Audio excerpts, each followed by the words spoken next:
يلا بينا. النهارده هنعمل مع بعض بقى كيك دايت مع اختي الكبيره، طبعا ليها كل الاحترام والتقدير عشان مش هينفع اقول اكتر من كده. السلام عليكم، ازيكم عاملين ايه؟ يا رب تكونوا بخير.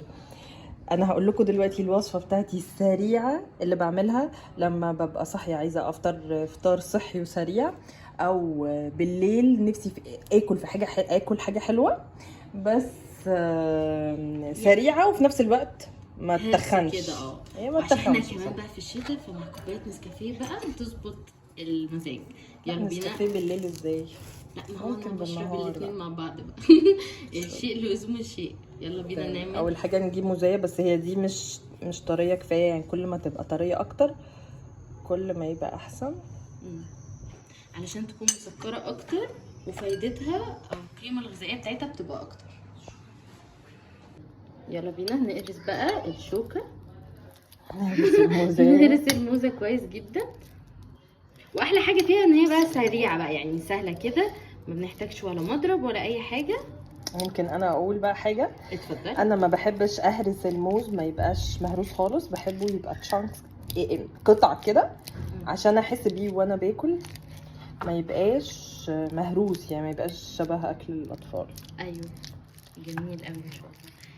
انا برضو هدوق معاكم الكيكه لاول مره. هي قالت لي عليها الصراحه كتير، بس انا قلت لها بقى ايه، لا تعالي يلا اعمليها بقى. اهي كده هنعمل. دي اول بيضه،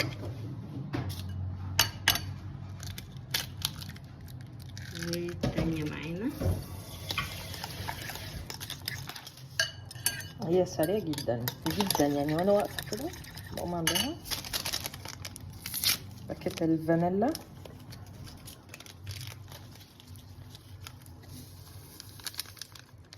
باكيت الفانيلا بالطريقه دي لحد كده تمام، بس انا بحب ازود عليها معلقه واحده، او مش معلقه بصراحه، انا بعمل بشويه كده. ايوه، احنا عايزينها تبقى بسيطه، ولا معالق ولا حاجه. اهي محسن الكيك. وباخد بقى من هنا كده برضو شويه، برضو يعني ممكن معيار معلقه مثلا من الكاكاو، بس ده كاكاو خام. لكن انا لما بعملها بالكاكاو بتاع دريم بيبقى حلو ومسكر، وما بحطش فيها سكر بصراحه خالص. دي بقى حلوه جدا في ايه كمان؟ لانش بوكس عشان المدارس. طبعا الاولاد لو ما بيحبوش ياكلوا الموز والبيض، دي هتاكلهم جدا، لان اي حاجه بيدخل فيها الكاكاو، بوتاسيوم، مغنيسيوم، كل الفايده بتاعتهم هياخدوها. اوكي، وبعدين بحطها في الميكرويف في نفس البول بتاعتها. وفي بقى افكار تانية عشان بحب اخترع شويه، ما بحبش امشي على وصفات. ايوه، هقول برضو اوبشنز تانية تتعمل. في مره ما كانش عندي الموز كان خلص، وكنت محتاجه اكل الكيك دي، بس كان عندي الباودر بتاع البودنج بتاع بسم الله الرحمن الرحيم الكريم كراميل.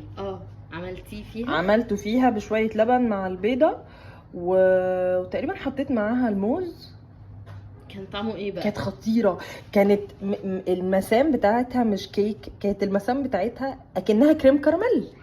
بقت اوصفها لنا كده. يعني اكنها الملمس بتاع كريم كراميل، ماسكه نفسها مش مساميه زي الكيك. ده للناس اللي ما بتحبش بقى الكاكاو، اللي هي الكيك الشوكليت كده، يعملوها بقى يجربوا بالبودنج اكنها بالكريم كراميل، وحطيت السكر اللي بيبقى معاه الباكت اللي بتبقى معاه اللي هو الكراميل. هي دي اللي حطيتها على الوش. وفي مره تانية عملتها بالجبنه، ما كانش عندي كاكاو بس معايا البيض ومعايا الفانيلا ومعايا محسن الكيك، فاعمل ايه؟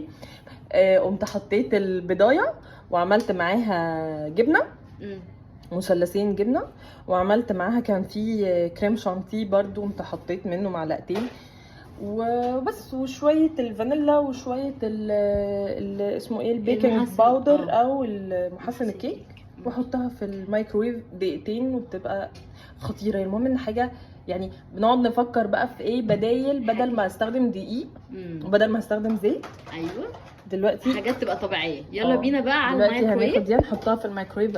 عملناه كده على اول ايه، اول دقيقه وبعدين نشوف. ان شاء الله. خلاص مع بعض بقى هنحطها نسيبها، ممكن نفرق الميكرويف بميكرويف او ممكن كمان في الفرن، اللي بيحب يعملها في الفرن على درجه حراره 180 رفل في النص، بس يتابعها كويس جدا عشان ممكن الفرن لو سيبناها اكتر من كده تنشف معانا، فنتابعها. يلا بينا. لسه هنحطها دقيقه كمان، لسه شويه. شو هي لسه من لسه شويه، نحطها دقيقه كمان هي كده بقى استوت. مادام حاجه بقى استوت معانا كده، يلا بينا. وهي سخنه هننزل عليها ايه نهار؟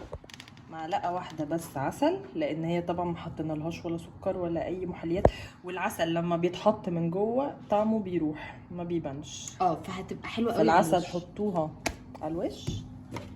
والاضافه بقى الخطيره نحط فيها شويه لبن.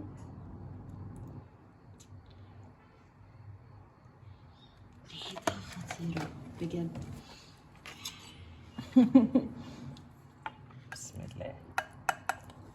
انا هقول لكم انا بحب اقطعها ازاي. بقطعها 4/4 وكل ربع 2 اهي، وبعدين بقطعها من جوه كده عشان تسهل عليها حتى الاكل يعني انا بحب الحياه دايما كل ما هو سريع. اهي بقت كيوبس وجوسي وخطيره من جوه. ما بتاخدش غير دقيقتين مايكروويف ودقيقتين سوا. لا بجد وريحتها خطيره. كمان بصوا قطع الموز اللي نهى كانت بتقول عليها من الاول اهي من جوه خطيره بجد. بس لو الولاد ما بيحبوش الموز طبعا ممكن اهرسوها بقى عشان ما يبانش. عشان ما يبانش. ويا بقى لو زودوا من عندي بقى قطعه شوكليت بقى هتبقى خطيره.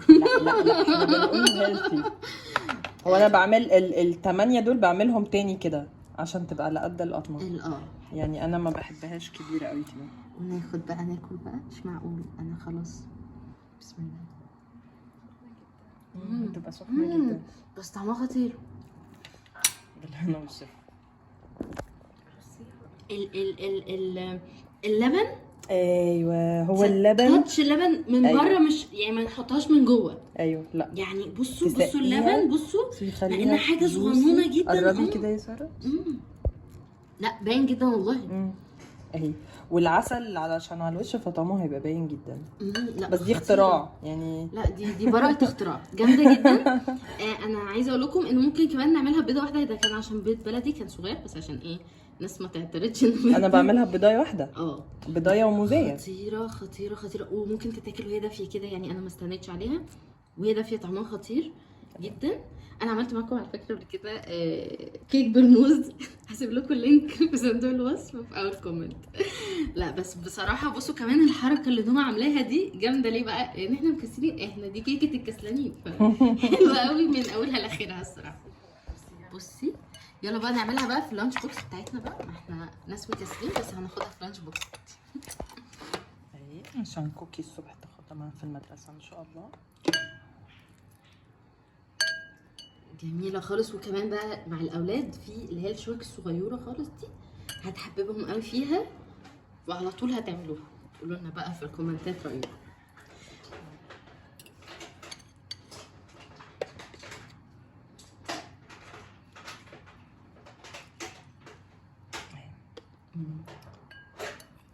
وما فيهاش اي حاجه مضره خالص. هي موزايه وبضايه ومعلقه كاكاو ومعلقه عسل. بس معلقه العسل واللبن دول ضروري يبقوا في الاخر، عشان انا كنت بحط فعلا في الكيك دي كتير طعمها مش هيبان. اللبن لما بيتحط بره بيبقى جوسي جدا وطعمها خطير. بصوا الكيك. وكل الكميه دي بواحده بس. يعني ببضايه وموزيه. لا كميه حلوه يعني بجد جميله قوي ومشبعه جدا طبعا. ونهى كانت قالت لي عليها اخلصها على فكره. بصوا ده حد تاني خالص. انا من كتر ما بتحايل عليها ان هي تعملها وتنزلها لكم قلت لها دلوقتي يلا بينا نعملها علشان بجد عشان انا حابه ان الناس تستفاد. والله فعلا تستاهل جدا التجربه وعن جداره بجد. طعمها جميل وحلو قوي. قطع الموز لا لازم ان شاء الله لما اروح اعملها كتير وهبقى اصورها لك ان شاء الله. بالهنا والشفا. يلا شكرا جدا لمتابعتكم الجميله. والسلام عليكم ورحمه الله وبركاته. حلوه يعني كده قوي قوي كده ما شاء الله جدا. قوي قوي. صيدوق بقى بسم مش الله. بتاعت التانية فظيعة الكيك المج بالشوكليت وحلو، بس والشوكليت شيبس الكاكاو اللي انا بستخدمه بيبقى مسكر التاني شوية. اللي بيبقى طعمه وفي أحلى شويه من ده. قرفه، لو انت بتجيبي اللي هو الهوت شوكليت او كده بيبقى فيه شويه قرفه اللي هو نسبيك وكده. بس هو عشان مقاطعه دلوقتي مش جميلة ما شاء هنستخدم الله. الحاجات دي. استخدموا كورونا. لا دي احسن كتير من كيك المج التاني. تعالي نخلي بقى نورهان وريهام يجربوا يدوقوها برضه. استني اهي، انا بحب